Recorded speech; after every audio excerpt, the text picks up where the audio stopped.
It's Monday once again. I'm Erica, your host, and this is our third and final round of Korea's best dishes. And since this is the last part of our Korean episode, I decided to cook a very special dish, which is the Korea's most famous noodle dish, and it's called Japchae. Japchae is a sweet savory dish of stir-fried glass noodles made from sweet potato starch and are topped with vegetables, meat and mushrooms, and seasoned with soy sauce and sesame oil. For our ingredients, we have onion, garlic, sesame seeds, spring onions, capsicum, carrot, spinach leaves, beef thinly sliced, shiitake mushroom, button mushroom, and 2 egg yolks. Also, we're gonna use 340 grams sweet potato starch noodles, sugar, light soy sauce, and sesame oil. First, we're going to combine the meat, the beef, the shiitake mushroom, the garlic, 2 tablespoons of soy sauce, and 1 tablespoon of brown sugar. And then we will sprinkle a little bit of sesame oil. You can use any kind of meat you want, either chicken, pork, but I prefer the beef because it's much tastier. Okay, so we're just going to drain the shiitake mushroom. So you've got to soak this mushroom in the tap water until it gets soft. And then we will use the water later on to boil the noodles. Okay, so I'm just going to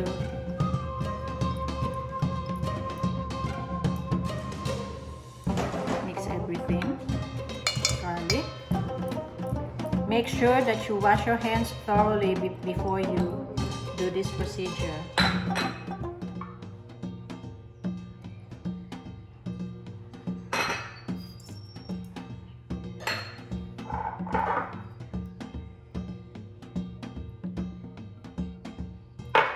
And then we'll just, using our hands, we're going to combine all these ingredients.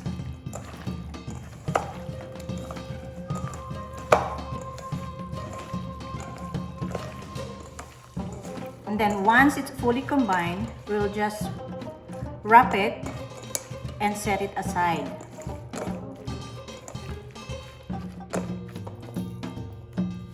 Next is we're going to use the egg yolks.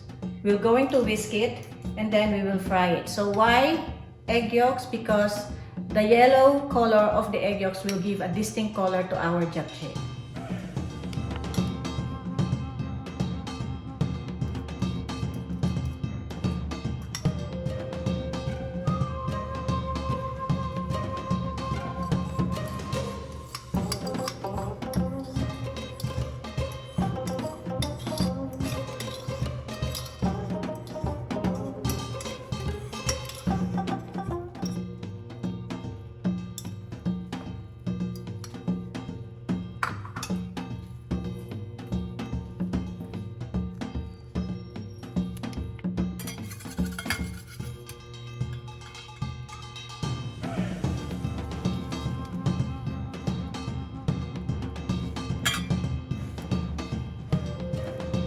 So after frying the egg yolks, we're going to follow the sesame seeds. Just going to toast it.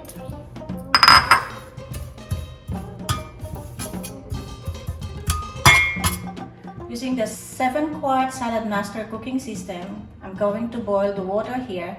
I'm gonna add the water that where I soaked the shiitake mushroom. This will add flavor to our noodles.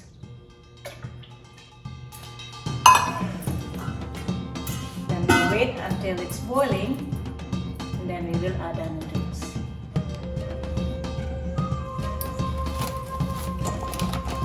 So while we are waiting for the water to boil, we will now start stir frying the marinated beef.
Now that the noodles is cooked, we're going to add sesame oil,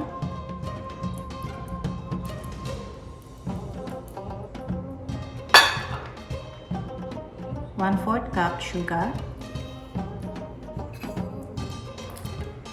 and gradually add 1/4 cup of light soy sauce.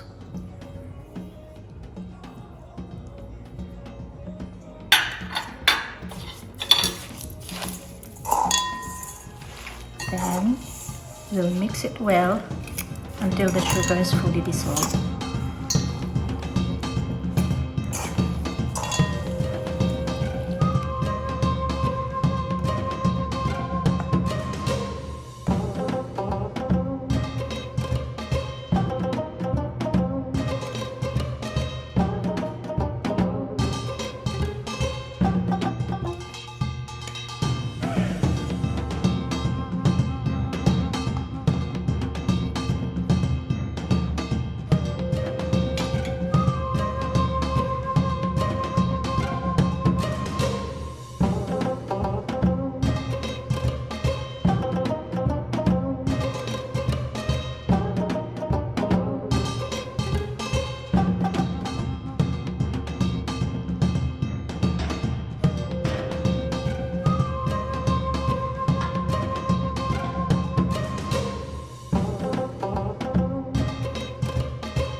here's our Korean's most popular noodle dish, Japchae. Hope you like it. Until next Monday.